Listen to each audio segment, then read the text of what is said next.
जय गुरुदेव। सभी साधक साधिकाओं का मैं एक बार फिर से स्वागत करता हूं और उम्मीद करता हूं कि आप अच्छे होंगे, स्वस्थ होंगे। और आज जिस विषय पर मैं चर्चा करूंगा, देखिए बहुत ही महत्वपूर्ण है। और अप्सरा साधना को ही आज लेकर के मैं आया हूं आप लोगों के बीच में कि अप्सरा साधना में सावधानियां कितनी जो है महत्वपूर्ण हो जाती हैं। क्योंकि देखिए सबसे सौम्य साधना बताया गया है कि एक अप्सरा को के बहुत ही ज़्यादा सौम्य होती है, और इसलिए जो साधक होते हैं वह इसकी ओर आकर्षित भी हो जाते हैं। वो अन्य कोई साधना नहीं करेंगे, लेकिन जो है अप्सरा की ओर आकर्षित हो जाते हैं और स्वयं से ही करने लगते हैं कभी कभी। और ये जो स्वयं से करने वाली बात है, ये बहुत ही ज़्यादा खतरनाक हो जाती है उनके लिए कभी कभी। क्योंकि मैं इसलिए कह रहा हूँ, स्वयं के भी अनुभव के आधार पर कह रहा हूँ, और जो साधक करते हैं, जो समस्याओं में पड़े हुए हैं, उनके आधार पर भी मैं ये बात आप लोगों के बीच में रख रहा हूँ। अब ऐसे ही देखिए, मैं एक बात बता रहा हूँ कि एक अनुभव साधक का जो रहा है, जो उर्वशी साधना संपन्न कर रहे थे। उर्वशी साधना देखिए सभी जो अप्सराएं हैं उनमें सर्वप्रथम आती है, और बहुत ही एक महत्वपूर्ण यह साधना होती है। और उर्वशी साधना संपन्न कर रहे थे, विधि ली थी उन्होंने। वो एक तरह से हमारे जो है मार्गदर्शन में तो साधना नहीं कर रहे थे, लेकिन फिर जब थोड़ा प्रॉब्लम में वो पड़ गए, उसके बाद में उनसे उनका संपर्क हुआ हमसे और बात हुई। वो खैर अलग विषय है, लेकिन मैं आपको बता देता हूँ कि क्या क्या उनके सामने प्रॉब्लम आ गई जब वे एक उर्वशी साधना कर रहे थे।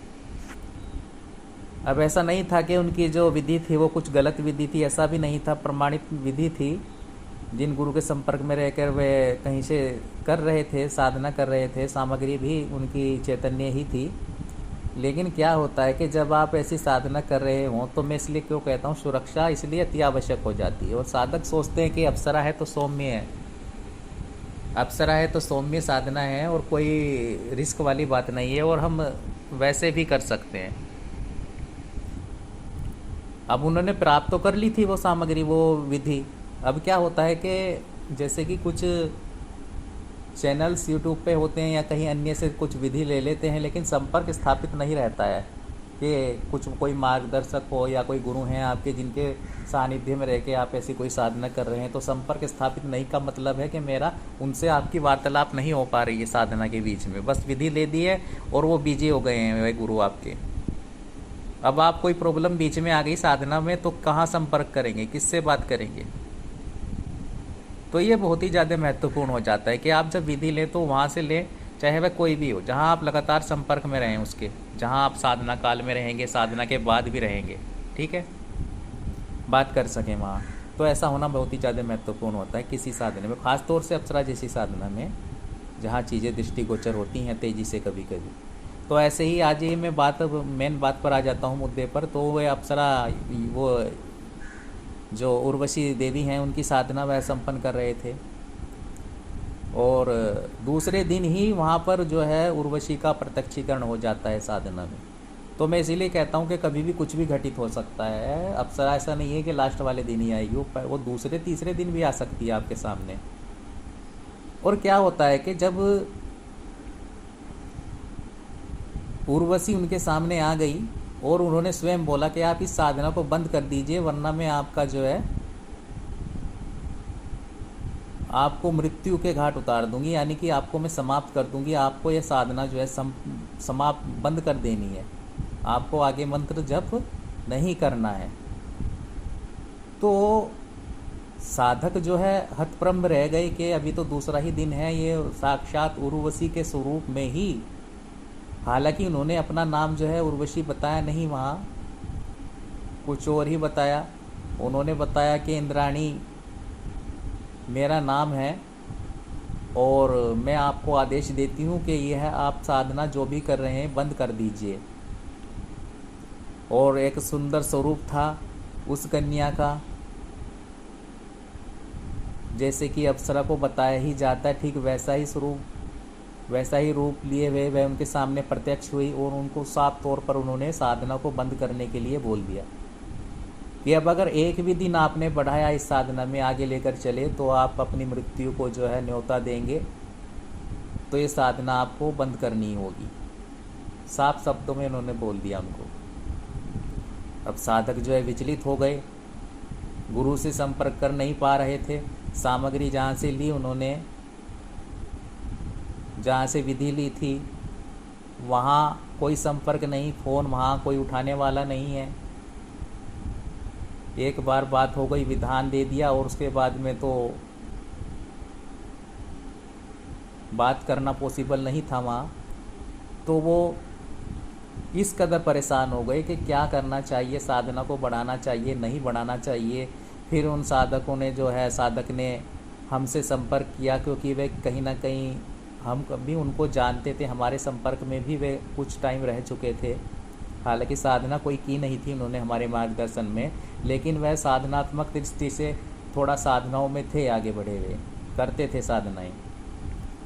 लेकिन उन्होंने जब हमसे संपर्क किया कि गुरुजी ऐसे ऐसे हो रहा है, और वह अपने आप को जो है देवी इंद्राणी बता रही हैं और कह रही हैं कि साधना को अभी बंद करना पड़ेगा आपको। अब बताइए मैं क्या करूं, मुझे तो बहुत ही डर लग रहा है, एक तरह से भय का। मैंने कहा वह कैसी थी, देखने में कैसी थी, भय क्यों लग रहा है? क्या वह उर्वशी? कहने लगे कि वह 16 से 17 साल की एक एज की जो कन्या होती है, लगभग उस उम्र की एक लड़की कन्या थी, और बहुत ही ज़्यादा सुंदर, बहुत ही ज़्यादा सुंदर, जो कल्पना से परे है, ऐसा स्वरूप उसका। और लेकिन वह अपने आप को जो इंद्राणी बता रही थी कि मैं इंद्राणी हूँ और मैं उर्वशी साधना कर रहा हूँ। तो वो इंद्राणी है क्या है मैं समझ नहीं पा रहा, और उन्होंने मुझे कहा है कि आपको साधना बंद कर देनी है। और दूसरे दिन की ये बात है, प्रथम दिन ही, दूसरे दिन भी पूर्ण रूप से प्रत्यक्ष होकर के। अब जब हमने देखा कि भाई क्या करना चाहिए उनको, क्या नहीं करना चाहिए, थोड़ा डिटेल में हम गए, देखना पड़ा कि ऐसी कौन सी शक्ति है, क्या ये देवी उर्वशी ही है या कोई अन्य शक्ति है जो वहाँ से आ गई है। और जब हमने देखा, इस बारे में थोड़ा सा पता किया, तो वह इंद्र की सभा की ही एक तरह से जो उर्वशी की सहचरियाँ होती हैं उनको इंद्राणी भी बोला जाता है। एक तो इंद्राणी हो गई कि जो इंद्र की जो धर्म पत्नी होती हैं, है ना, उनकी तो एक तो वे होती हैं, और दूसरी होती हैं कि जो इंद्र की सभा में ही रहती हैं और कहीं ना कहीं जो दिशा निर्देश भी देती हैं, उर्वशी या अन्य अप्सराओं के संपर्क में रहती हैं वे, तो उनको भी इंद्राणी ही बोला जाता है। भिन्न भिन्न प्रकार की एक तरह से योनियाँ देव वर्ग में भी होती हैं। तो वो वहाँ की थी, और वो चाह नहीं रही थी कि ये इतनी श्रेष्ठ यह कर रहे हैं, बुला रहे हैं, आवाहन कर रहे हैं उस उर्वशी का, तो वो उनको कदापि ये जो है स्वीकार नहीं था कि ऐसे साधक के पास में ऐसी उच्च कोटि की एक अप्सरा आए और ये एक साधना कर रहा है। तो वो चाहती ही नहीं थी कि ऐसी साधना संपन्न करें। तो मैं इसलिए कहता हूँ कि साधकों को ऐसी अप्सरा साधना कितनी रिस्की हो सकती है। रिस्की से मतलब ये नहीं है कि वो आपको समाप्त कर देंगी या मार देंगी। रिस्की से मतलब ये होता है कि इनमें कितना जो है कुछ घटित भी हो सकता है कभी कभी। और प्रत्यक्षीकरण क्यों नहीं होता है? क्योंकि कई शक्तियाँ आपके पास में आने से रोकती हैं उनको। और ऊर्जा क्यों कहता हूँ मैं कि आप अपनी ऊर्जा बढ़ाइए। ऊर्जा से तात्पर्य मेरा ये नहीं होता है कि आप अपनी ऊर्जा बढ़ाइए। ऊर्जा से तात्पर्य तो यह होता है कि जब ऐसी ऐसी शक्तियाँ उन उर्वशी को, उन मेनका को, उन तिलोत्तमा को आपके पास आने से रोकती हैं, वह रोकती हैं क्योंकि वो आपको पात्र समझती नहीं है, इसीलिए वे अड़ जाती हैं। आप इतनी उच्च कोटि की एकदम से साधना कर रहे हो, प्रत्यक्षीकरण के लिए कर रहे हो, जो देव वर्ग में रहती है, तो देवताओं के संपर्क में रहती है, और आप केवल एक विधि द्वारा उस साधना को करने की कोशिश कर रहे हो। एक विधि ले ली है, यंत्र ले लिया है, माला ले ली है, लेकिन प्रॉपर तरीका नहीं आजमा रहे हो। प्रॉपर तरीका अगर नहीं लोगे तो आप किसी भी शक्ति के संपर्क में आ सकते हो सकता है वह उर्वशी ना आए, जैसे वहाँ पर वह इंद्राणी आ गई, और ठीक उर्वशी का ही रूप से भी एक तरह से वैसा ही स्वरूप लेकर के साधक के समक्ष। और जब ये तो तब बताया खैर साधक को उसने, जब साधक में पे इतनी हिम्मत थी और उन्होंने ये बोला कि हे देवी आप कौन हो, क्या आप उर्वशी हो? तब उन्होंने कहा मैं उर्वशी नहीं, मैं इंद्राणी हूँ, और आपको ये साधना जो है अभी बंद करनी पड़ेगी, आगे से नहीं करना है। तो शक्तियों को, उर्वशी को, अप्सराओं को आना इसलिए प्रत्यक्षीकरण नहीं हो पाता है, इसलिए आगे चल के भी प्रत्यक्षीकरण नहीं हो पाता है। वह रास्ते बंद कर देती हैं आपके, जो उनके साथ चलती हैं शक्तियाँ, वह यह नहीं चाहती हैं इंद्र की सभा की जो अन्य शक्तियाँ हैं जिनके संपर्क में वह अप्सराएँ रहती हैं, सहचर्य में रहती हैं, तो वो ये चाहती नहीं है कि आप उनका प्रत्यक्षीकरण करें, वह आपके साथ में रहें, आपके संपर्क में रहें। तो इसलिए फिर वो साधना को जब हमने देखा, फिर मैं वापस वहीं पर आ जाता हूँ कि जब वह साधक को फिर मैंने देखा कि हाँ वह इंद्राणी वहाँ इंद्र की ही सभा की एक सहचरी होती हैं, जो एक तरह से देवताओं की ही और अप्सराओं के संपर्क में रहती हैं, तो वह थी। और फिर जब मैंने देखा तब मैंने उस साधक को बताया कि भैया ये साधना तो आपको बंद ही करनी पड़ेगी, कोई दूसरा चारा नहीं है। उन्होंने कहा कि गुरुजी कोई ऐसा तरीका नहीं है कि मैं इसे कर सकूं, कंटिन्यू कर सकूं। मैंने जब बताया कि नहीं कर पाओगे, और अगर करना चाहो कि ये इंद्राणी आपको छोड़ेगी नहीं, ये किसी भी हद तक आपको परेशान कर सकती है, और जो वो कह रही है वो सत्य ही कह रही है। क्योंकि कारण क्या है इसके पीछे? कारण ये है कि आपने तरीका तो सही ले लिया है, विधि भी प्रमाणित है आपकी, मैं ये नहीं कह रहा हूँ, मंत्र भी बिल्कुल सही है, सटीक है। वो इसीलिए आई है कि अगर आपका मंत्र सटीक है, वो इसीलिए आई है कि आप उसको बाध्य कर दोगे उर्वशी को अपने पास आने के लिए, और हो सकता है आपको प्रत्यक्षीकरण भी हो जाए। लेकिन इस बीच आपके गुरु ने आपको सुरक्षा प्रदान नहीं की है, आपकी खुद की, और दूसरा आप में ऊर्जा ही नहीं है। दूसरा आप में ऊर्जा नहीं, क्योंकि आपने कोई अन्य साधना, कोई गुरु अनुष्ठान, कुछ ऐसा कुछ भी नहीं किया है, और ना ही जहाँ से आपने सामग्री ली है उन्होंने आपको ऐसी सुरक्षा प्रदान की है कि चलो आपको साधना काल में ना हो भी हो प्रत्यक्षीकरण, तो आगे चल के हो जाए, यानी कि आपका एक संबंध स्थापित हो जाए उस अप्सरा से, उर्वशी से, और बीच में कोई ऐसी नकारात्मक जो है शक्ति आपको परेशान ना करे। नकारात्मकता से मतलब मेरा ये नहीं है कोई शमशान की शक्ति थी, वह इंद्राणी भी देववर्ग की ही होती हैं।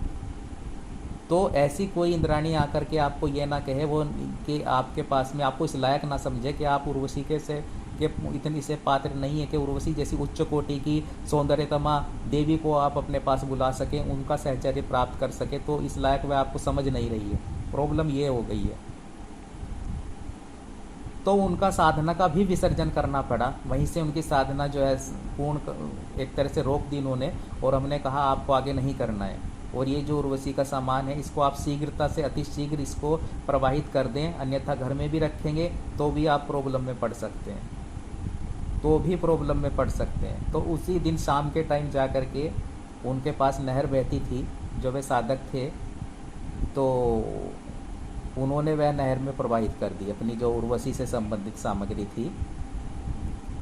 और फिर एक अलग वो तो बात रही कि उन्होंने अलग से फिर जो मार्गदर्शन में पूर्ण साधना संपन्न की थी और उर्वशी को ही सिद्ध किया, वो तो एक अलग बात हो गई, वो एक अलग विषय हो गया। लेकिन तब उन्हें छोड़ना पड़ा, क्योंकि मैं इसीलिए कहता हूँ कि ऐसी ऐसी घटनाएं जो हैं उर्वशी साधना या अप्सराओं साधनाओं में हो जाती हैं। क्योंकि इसका कारण क्या है, ये मैंने आपको एक छोटी घटना क्यों बताई है, इसमें मैं आपको डरा नहीं रहा हूँ, मैं ये नहीं कह रहा हूँ कि आप अप्सरा साधना ना करें, मैं इसलिए कहता हूँ कि आप जब करें सोच समझ कर करें।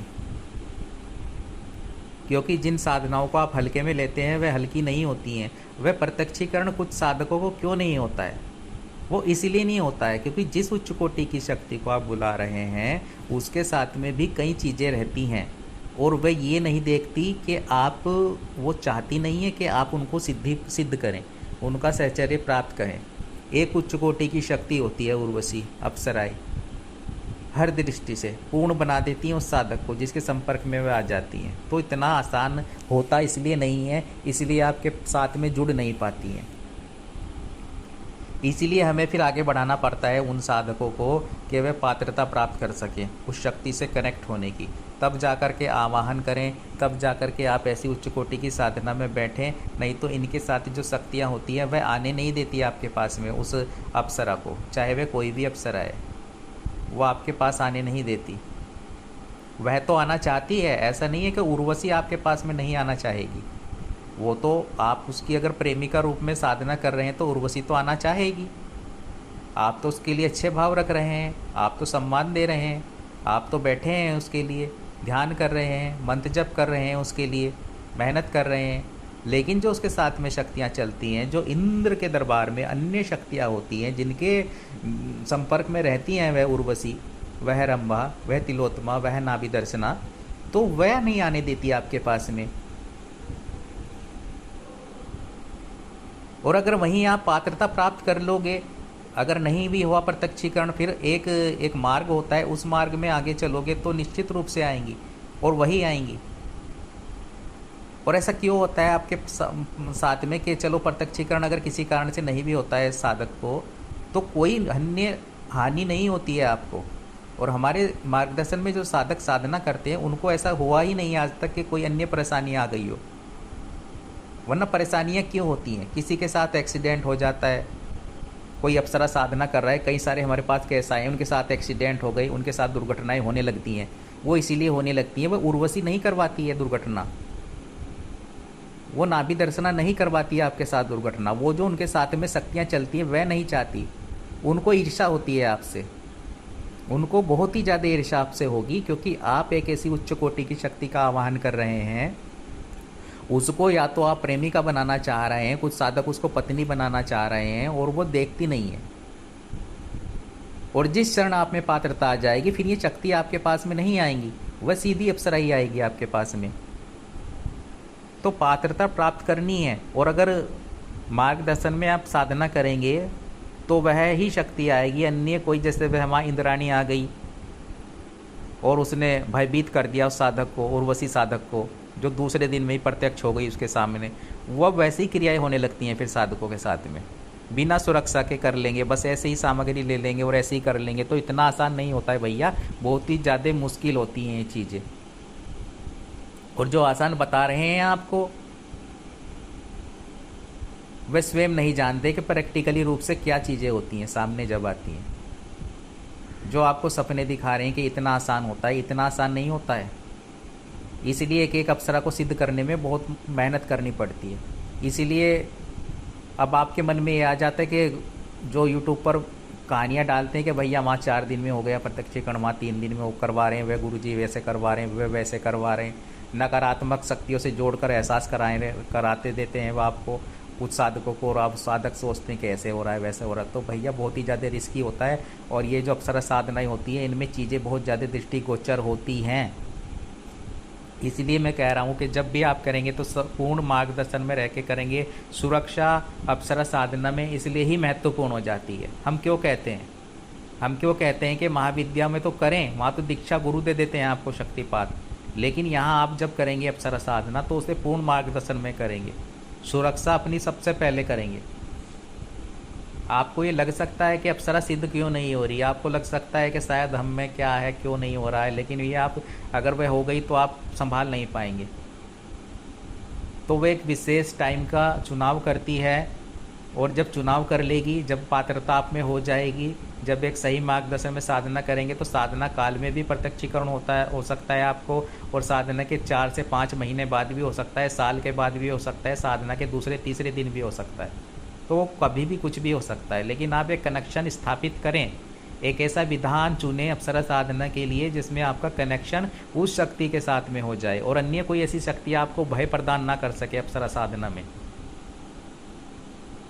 क्योंकि अप्सरा साधनाओं में जो मंत्रों का इस्तेमाल किया जाता है, मैं फिर यही कहूँगा, अप्सरा साधना में जिस मंत्रों का इस्तेमाल किया जाता है वह आकर्षण युक्त एक मंत्र होते हैं। तीर मंत्र, आकर्षण तत्व उनमें प्रबल होता है, यंत्र में भी, माला में भी, और अप्सरा से संबंधित जो चीज़ें होती है सभी में। तब ऐसी चीज़ आपके तरफ आकर्षित होती हैं। वो जितना आप आसान समझ रहे हो उतना आसान इसलिए नहीं होता है। वह रोकती हैं अप्सरा को आने से, वो आने ही नहीं देती आपके पास में, इसलिए वह आ जाएंगी। न वो जो अन्य शक्ति होती हैं वह आपके पास पहले आएंगी, क्योंकि उन्हें चाहती नहीं है वह आपके पास आए, जैसे कि उन उर्वशी साधक के साथ हुआ। और फिर जब उन उर्वशी साधक ने वह साधना, हालांकि उन्होंने बाद में, फिर मैं आ जाता हूँ कि बाद में उन्होंने सिद्धि प्राप्त की और उर्वशी को प्रत्यक्ष किया, वह तो एक आगे का क्रम हो गया। जब उन्होंने पात्रता और सही गाइडलाइन में साधना की तब किया उन्होंने, और तब उन्हें छोड़ना पड़ा, क्योंकि वह एक ऐसी शक्ति उनके सामने आकर खड़ी हो गई जिसने उनको बाध्य कर दिया कि तुमको छोड़ना ही होगा। तुम में योग्यता नहीं है कि आप उर्वशी का जो है इतनी महत्वपूर्ण, इतनी आकर्षण युक्त, इतनी सौंदर्यवान अप्सरा, और अप्सराओं में भी सर्वश्रेष्ठ एक देवी के स्वरूपित वह है उर्वशी, जिसका सहचर्य प्राप्त कर साधक की सभी मनोकामना तो स्वयं ही पूर्ण होने लगती हैं, तो उसका पात्रता आप में नहीं है। और अगर नहीं छोड़ोगे तो आप समाप्त हो जाओगे साधना काल में। तो ये उसके शब्द थे, और उसको साधक ने फिर चुनौती के रूप में स्वीकार करवाते हुए हमने उन्हें साधना करवाई। वह एक आगे का क्रम है, वह एक आगे का एक घटना है। फिर कभी होगा तो हम ज़रूर साधकों के बीच में लाने की मैं कोशिश करूँगा, लेकिन फ़िलहाल मैं इसी रूप में जो है साधकों को अवगत कराना चाहता कि जितना आप आसान समझ लेते हो उतना होता नहीं है। इसलिए इन चीज़ों से बचें, और अगर करें तो प्रॉपर गाइडलाइन में करें, मार्गदर्शन में करें। हम ये नहीं कहते कि आप हमारे करें, जहाँ कहीं उचित समझें वहाँ करें, लेकिन उस व्यक्ति के संपर्क में रहें जिसके संपर्क में रह कर के आप साधना संपन्न कर रहे हैं लगातार। वो वाली स्थिति नहीं होनी चाहिए, क्योंकि इन साधनाओं में कुछ भी घटित हो सकता है, कभी भी कुछ भी। तो संपर्क में रहना बहुत ही आवश्यक होता है। इसलिए अप्सरा साधनाओं को बहुत ही ज़्यादा जो है एक तरह से वो कहा गया कि इनमें सुरक्षा बहुत ही आवश्यक होती है अन्य साधनाओं की अपेक्षा। तो जो भी साधक सुन रहे होंगे मेरी बातों को, उम्मीद है कि वे जानकारी प्राप्त करते हुए जब भी साधना करेंगे तो पूर्ण जानकारी के रूप में ही करेंगे और सफलता प्राप्त कर सकेंगे। तो आज के लिए इतना ही। अब मैं आपसे आज्ञा चाहता हूँ। जय गुरुदेव, जय माँ छिन्नमस्तिका।